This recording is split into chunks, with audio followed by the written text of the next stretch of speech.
Nos textos clássicos, nos textos védicos, existiam os conflitos, existia uma guerra permanente entre dois grandes grupos, que eram os Devas e os Asuras.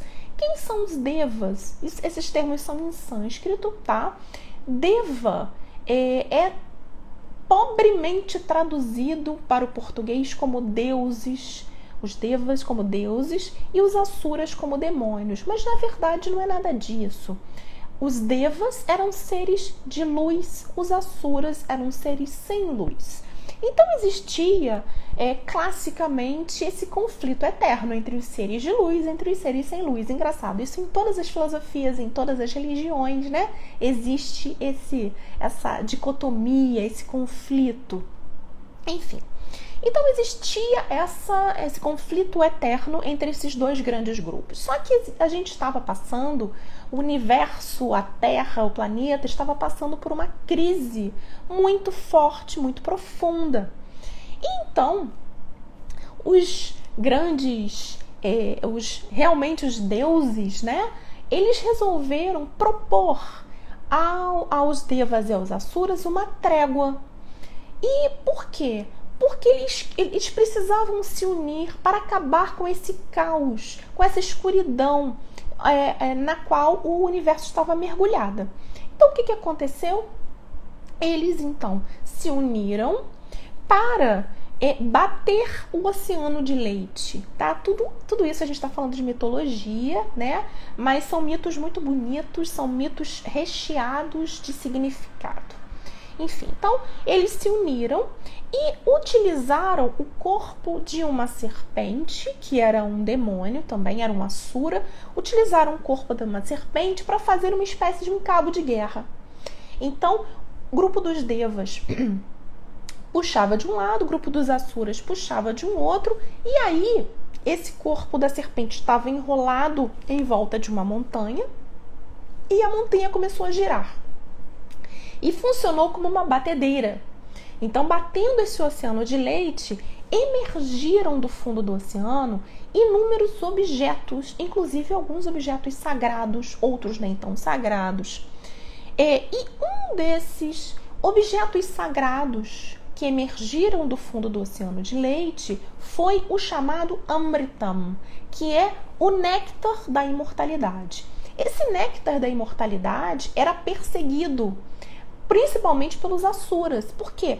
O que diferenciava os Asuras dos Devas, ou seja, os seres sem luz dos seres com luz, era justamente a imortalidade. Então, os demônios, eles perseguiam a imortalidade a qualquer preço, a qualquer custo.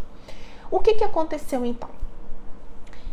Emergiu esse néctar da imortalidade, inúmeros objetos sagrados também emergiram, e então voltou-se a paz voltou a reinar no universo, voltou a reinar no nosso planeta.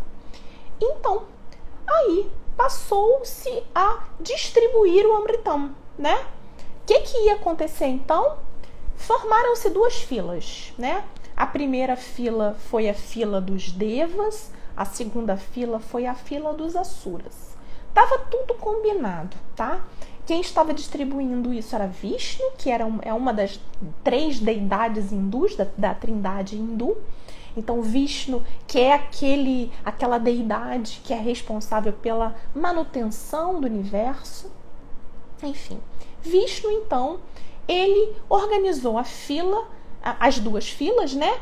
E o Amritam, ele ia sendo distribuído primeiro para o grupo dos Devas, porque a intenção era ir distribuindo para o grupo dos Devas. Quando se chegasse ao grupo dos Asuras, né, dos seres sem luz, não ia mais sobrar nada. Só que tinha um Asura muito esperto, chamado de Swarbanu. Swarbanu, ele percebeu a malícia. Eu acho que eles não vão deixar o néctar da imortalidade pra gente. Então, sabe o que eu vou fazer?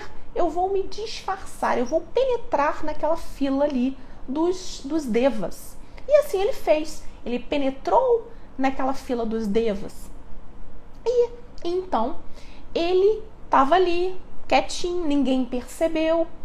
Até que o Sol e a Lua, que eram devas, estavam na fila, observaram aquela malícia do Swarbanhu e falaram o seguinte: opa, Vishnu, aquele ali é penetra, aquele ali não é do nosso grupo. Vishnu imediatamente se transformou numa bela mulher, pegou o seu chakra, é um disco que é uma das armas de Vishnu, e lançou, cortando ao meio o corpo de Swarbanhu. Swarbanhu, que tinha uma forma de serpente, então teve o corpo dividido ao meio. Só que Swarbanhu não morreu. Não morreu porque ele já havia tomado um golinho do néctar. O que aconteceu? Swarbanhu, então, passou a ficar com o corpo dividido em dois, né? Então, passou-se a ter a cabeça de um lado e o resto do corpo de outro. Isso deu origem a dois personagens famosos na astrologia, chamados de Rahu e Ketu. Rahu, então, é a parte da cabeça e Ketu corresponde ao restante do corpo de Swarbanhu. Bom, o que aconteceu então? Swarbanhu, ele passou a ficar exilado no céu. Por que isso? Porque ele passou a não pertencer mais ao grupo dos demônios, ao grupo dos asuras, porque afinal de contas, os asuras, eles eram mortais. E Rahu e Ketu passaram a ser imortais. Por outro lado, os devas que eram imortais, eles não reconheciam Swarbanhu, não reconheciam Rahu e Ketu, porque afinal de contas, Rahu e Ketu, eles vinham de uma origem sombria. Eles conseguiram a imortalidade por uma enganação, por um truque. Eles não tinham os mesmos princípios dos devas.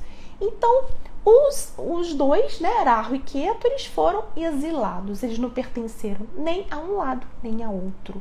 Essa é uma característica muito forte de Rahu e Ketu, mas aí isso é objeto de um outro dia, de um outro assunto. Bom, então, o que aconteceu?